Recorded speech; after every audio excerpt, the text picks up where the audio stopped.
शिकायतें।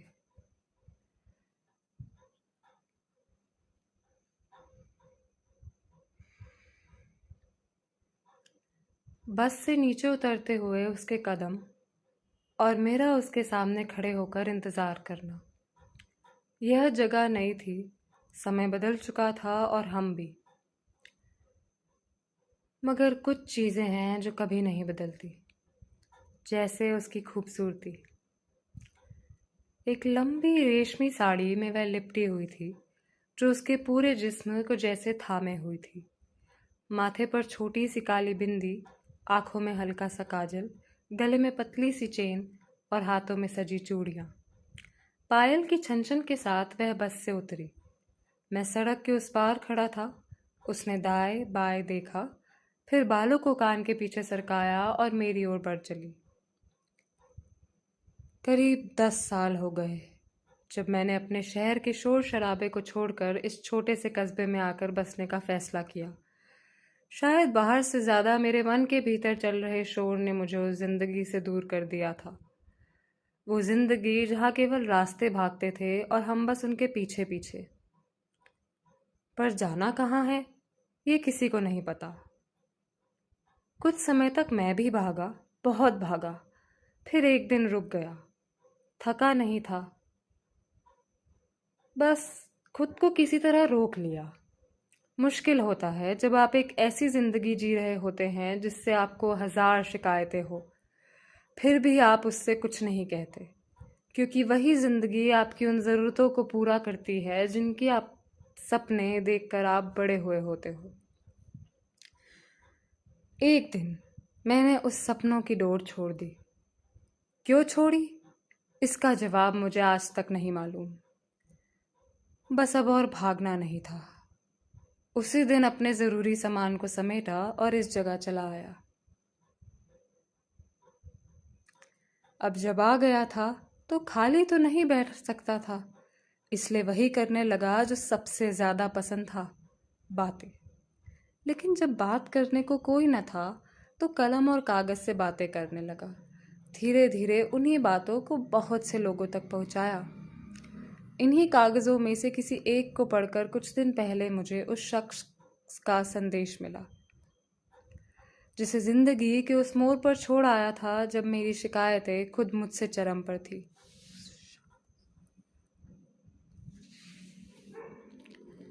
आज इतने सालों बाद जब उसका संदेश मिला और मिलने का विचार आया, तब हम यहाँ पहुँचे। मैं हमेशा सोचता हूँ जिंदगी आखिर है क्या, और घंटों सोचने के बाद हर बार बस एक ही निष्कर्ष पर पहुँचता हूँ कि जिंदगी एक खूबसूरत इत्तेफाक है।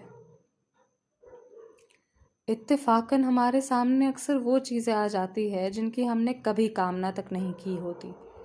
फिर उन्हीं में से कुछ चीज़ों को हम संजो कर अपने पास रख लेते हैं और कुछ को यूं ही जाने देते हैं, मानो उनकी ज़रूरत कभी थी ही नहीं।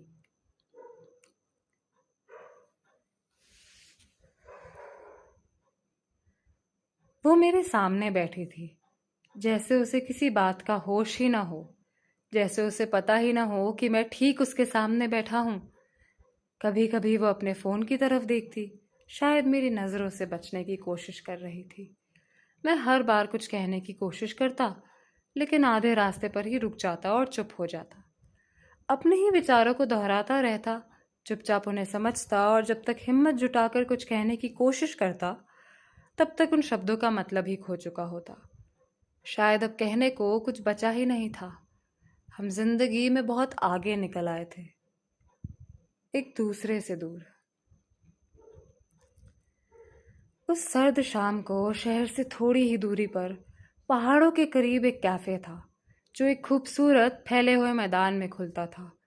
वहाँ स्टील की कुर्सियाँ और मेज़ें थी जो अजनबियों से भरी थी, पर आज भी मेरी नज़रें सिर्फ उसी को देख रही थी।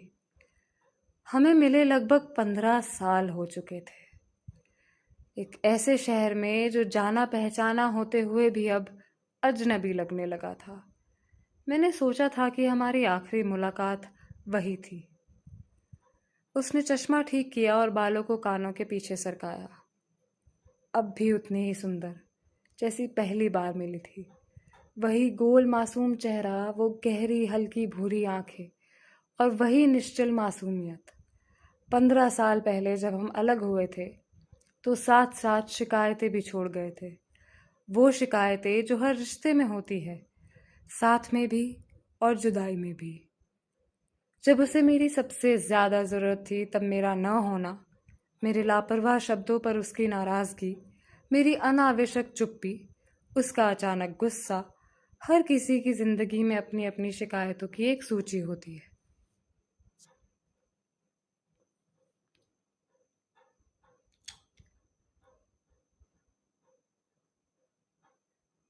पहाड़ियों से आती हवा ने उसके चेहरे पर बाल बिखरा दिए और उसने फिर से उन्हें कानों के पीछे सरका दिया।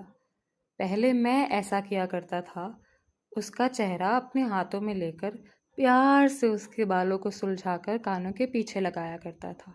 लेकिन आज वो हक मेरा नहीं था।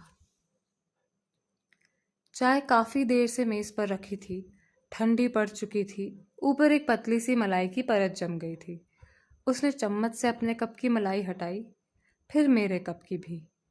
उसने अपनी जिम्मेदारी अब तक नहीं छोड़ी थी, लेकिन मैंने क्यों छोड़ दी थी? यही सवाल मैं 15 साल से खुद से पूछ रहा हूँ। उस दिन मैंने उसे क्यों जाने दिया? क्यों नहीं उसे रोका, उसका हाथ थामा, उसके आंसू पोंछे और कहा, जो भी हो हम साथ मिलकर सामना करेंगे। वो हर मुश्किल से लड़ने को तैयार थी, बस मेरे साथ रहकर। लेकिन मैं क्यों नहीं था? क्यों मैं खुद को उसके लायक नहीं मानता रहा? क्यों मैं उससे नहीं, खुद से बहस करता रहा कि वो क्या सोचती होगी? इतनी लंबी खामोशी के बाद आखिर हमारी नज़रें मिली। जब उसने अपना कप उठाकर एक घूंट लिया, अनजाने में मैंने भी वही किया। और यूं 15 साल बाद हमारी नज़रें फिर से मिली। मुझे अब भी याद है, हम घंटों एक दूसरे की आंखों में खोए रहते थे। वो मुझे देखती, शर्माती, अपनी छोटी छोटी शरारतें करती। उसके दिल में हमेशा एक बेफिक्री की लय थी। मेरे साथ वो वैसी थी जैसे और किसी के साथ नहीं थी। दुनिया के लिए वो मजबूत थी, आत्मनिर्भर, हर मुश्किल का सामना करने वाली।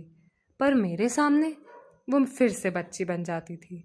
और जब मैं उसकी उन चमकती आंखों में देखता था तो सिर्फ प्यार दिखता था, मेरे लिए, सिर्फ मेरे लिए। फिर कैसे मैंने उन आंखों को रुला दिया, कैसे मेरी बेबसी इतनी बड़ी कमजोरी बन गई कि मैंने उसका सबसे प्यारा सपना तोड़ दिया। हमारे वादे, हमारे साझा ख्वाब, मैंने उन्हें सिर्फ अपना बोझ क्यों बना लिया? क्यों नहीं उसे बताया कि मेरे लिए चीज़ें मुश्किल हो रही थी, लेकिन अगर वो मेरे साथ रहे तो सब आसान हो जाएगा। इतना सब समझने के बावजूद क्यों मैं उस वक्त दिल की बात नहीं कह पाया?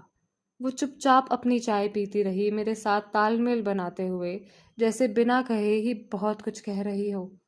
और कहीं न कहीं मुझे लगा कि वो मेरी चुप्पी समझ रही थी, शायद वैसे ही जैसे मैं कभी उसकी खामोशी समझा करता था। वो भी मुझे रोक सकती थी, कह सकती थी, डरो मत, कहो जो दिल में है, मैं तुम्हारे साथ हूँ, मेरा हाथ पकड़ ले और जाने मत दो। चाय खत्म हो गई और उसके साथ वो चुप्पी भी। किसी ने कुछ नहीं कहा।